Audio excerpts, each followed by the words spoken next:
Hello students, welcome to study with Rivan. हम पढ़ रहे हैं इंडियन पॉलिटी और आपको यहाँ पर इंडियन पॉलिटी के सभी lectures free of cost available हैं।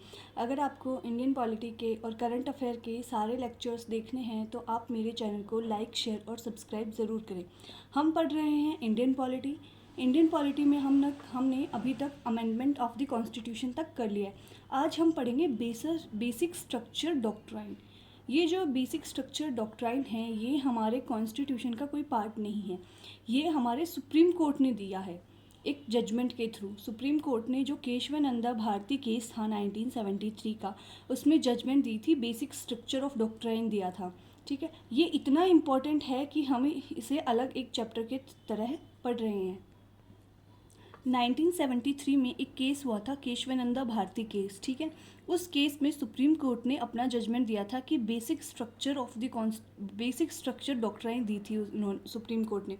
उसमें सुप्रीम कोर्ट ने कहा था कि हमारे कॉन्स्टिट्यूशन को जो पार्लियामेंट है वो अमेंड कर सकता है, लेकिन वो उसकी बेसिक स्ट्रक्चर के साथ कोई भी छेड़खानी नहीं कर सकता। मतलब बेसिक स्ट्रक्चर को अफेक्ट किए बिना वो कॉन्स्टिट्यूशन में अमेंडमेंट कर सकता है। अब जैसे ही हमारा कॉन्स्टिट्यूशन बना और फोर्स में आया, 26 जनवरी 1950 को हमारा कॉन्स्टिट्यूशन फोर्स में आया, हमें पता है। तो उसके बाद से ही जब पहला अमेंडमेंट लाया गया, फर्स्ट कॉन्स्टिट्यूशन अमेंडमेंट 1951 लाया गया, तो उसके थ्रू क्या हुआ, जब फर्स्ट कॉन्स्टिट्यूशन अमेंडमेंट एक्ट 1951 को लगा रहे थे, जैसे कि लैंड रिफॉर्म्स एक्ट वगैरह, ज़मींदारी एबोलिशन एक्ट वगैरह, तो उसकी वजह से हमारा जो सिटीजन्स का राइट टू प्रॉपर्टी, जो फंडामेंटल राइट है, वो जा रहा था। ठीक है, वो बच नहीं पा रहा था, उसको हटाया जा रहा था, या फिर जो हमारा जो right to property fundamental right था उस वक्त उसको लिया जा रहा था। तो उसी वक्त ये बहस छिड़ जाती है, ये डिबेट होती है कि जो कॉन्स्टिट्यूशन है उसको अमेंड किया जा सकता है या नहीं, या कितनी चीज़ें उसमें अमेंड की जा सकती हैं, क्या पार्लियामेंट के पास ये पावर है कि वो पूरे के पूरे कॉन्स्टिट्यूशन को अमेंड कर सकता है या नहीं। इसके रिलेटेड हम वन बाय वन सारे केसेस देखेंगे। ये डिबेट होती है कि हमारे कॉन्स्टिट्यूशन को अमेंड किया जा सकता है या नहीं किया जा सकता। तो इसके लिए सबसे पहले जो फर्स्ट कॉन्स्टिट्यूशन अमेंडमेंट किया गया था उसको सुप्रीम कोर्ट में चैलेंज किया जाता है। कौन सा केस होता है वो? पहला शंकरी प्रसाद केस होता है वर्सेस यूनियन ऑफ इंडिया 1951। इसमें सुप्रीम कोर्ट क्या वर्डिक्ट देता है? इसमें सुप्रीम कोर्ट बोलता है कि पार्लियामेंट के पास अंडर आर्टिकल 368 ये पावर है कि वो कॉन्स्टिट्यूशन को अमेंड कर सकता है। मतलब सुप्रीम कोर्ट कहता है 1951 के जजमेंट में कि पार्लियामेंट के पास अंडर आर्टिकल 368 ये पावर है कि वो हमारे कॉन्स्टिट्यूशन को बदल सकता है। मतलब कि वो कॉन्स्टिट्यूशन के किसी भी पार्ट को बदल सकता है, उसके पास अनलिमिटेड पावर है, कोई उसे रोक टोक नहीं है। अब इसके साथ एक चीज़ आती है कि आर्टिकल 13 है, अगर पार्लियामेंट कॉन्स्टिट्यूशन को बदल सकता है और उसमें फंडामेंटल राइट्स भी आते हैं, तो पार्लियामेंट फंडामेंटल राइट्स को भी बदल सकता है। लेकिन हमारा आर्टिकल 13 जो है वो स्पष्ट रूप से ये कहता है कि अगर कोई भी ऐसा लॉ बनाया जाएगा जो हमारे फंडामेंटल राइट्स को छीनेगा या हमारे फंडामेंटल राइट्स का हनन करेगा, तो वो लॉ जो है वो अनकॉन्स्टिट्यूशन हो जाएगा। तो इसमें सुप्रीम कोर्ट ने साथ ही ये कहा कि आर्टिकल 13 में कॉन्स्टिट्यूशनल अमेंडमेंट एक्ट इंक्लूड नहीं है, जबकि वो एक लॉ ही है, लेकिन वो आर्टिकल 13 में इंक्लूड नहीं है। आर्टिकल 13 में ओनली ऑर्डिनरी लॉज, बाकी नियम इंक्लूडेड हैं, लेकिन कॉन्स्टिट्यूशन अमेंडमेंट एक्ट इंक्लूड नहीं। तो शंकरी प्रसाद केस से हमें ये पता चलता है कि सुप्रीम कोर्ट ने बोला है कि पार्लियामेंट के पास पावर है कि वो कॉन्स्टिट्यूशन में कोई भी बदलाव कर सकता है, अनलिमिटेड बदलाव कर सकता है। नेक्स्ट, फिर इस केस को भी फिर दोबारा से सुप्रीम कोर्ट में चैलेंज किया गया। सेकंड केस था गोलकनाथ केस 1967। ये केस भी बहुत चर्चित केस था।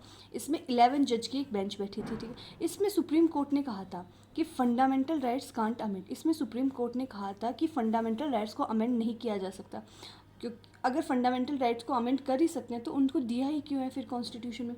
फंडामेंटल राइट्स जो है वो नेगेटिव ऑब्लिगेशंस ही तो हैं स्टेट पे, कि स्टेट ये नहीं कर सकता। अगर स्टेट फंडामेंटल राइट्स को अमेंड करेगा तो स्टेट अपनी रिस्ट्रिक्शन को क्यों ज़्यादा बढ़ाएगा? वो जब चाहेगा फंडामेंटल राइट्स को अमेंड कर सकता है।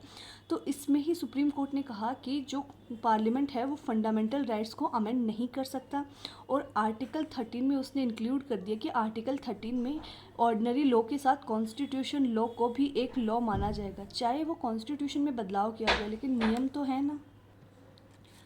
कॉन्स्टिट्यूशन लॉ चाहे कॉन्स्टिट्यूशनल अमेंडमेंट लॉ है, लेकिन वो एक नियम तो है ना, हाँ, तो हमारे इंडिया के अंदर का ही, कहीं बाहर का तो नहीं है, तो वो भी आर्टिकल 3 में लागू होगा। मतलब कोई भी ऐसा कानून हमारी पार्लियामेंट नहीं बना सकती जो कि हमारे फंडामेंटल राइट्स को छीने या उन्हें ले सकती।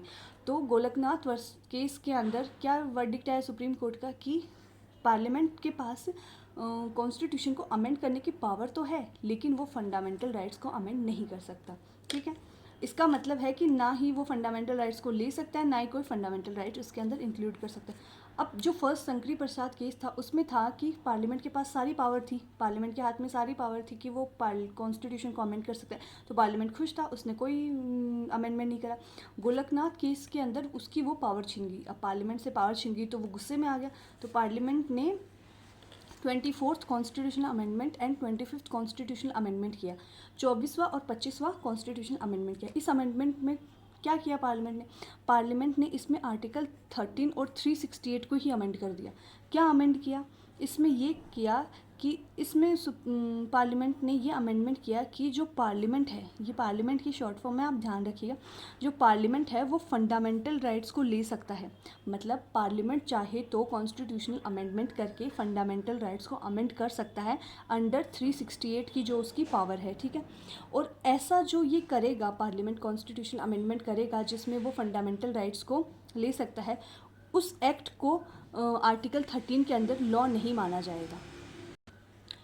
इसमें पार्लियामेंट ने अपने पास कॉन्स्टिट्यूशन अमेंडमेंट करने की पावर को खुद लेना चाहा, लेकिन उसके बाद फिर से इसको कोर्ट में चैलेंज किया गया। तो फिर आया केशवानंदा भारती केस 1973।